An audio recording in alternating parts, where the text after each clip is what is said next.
वही साहब हैं जिन्हें यही इमरान खान साहब मीर जाफर कहते रहे और इन्होंने ही कहा था 5वीं पुश्त की अबला की जंग बनानी है।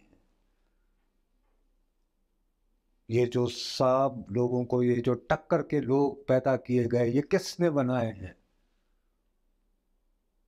उन्हें तो तकरीफ खार ठहरा कर टीवी स्क्रीनों से हटा दिया गया। अखबारों में बड़ी मुश्किल से, जो कि पुराने लिखने वाले थे,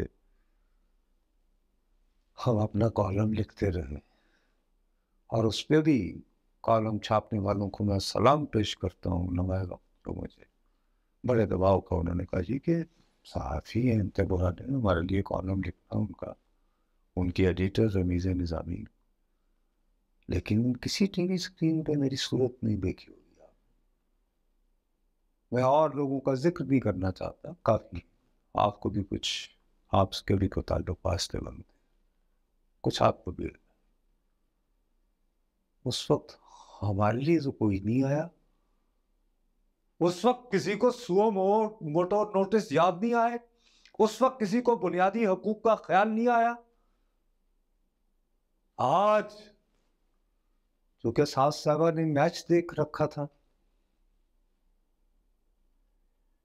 तो मेरा क्या कसूर है?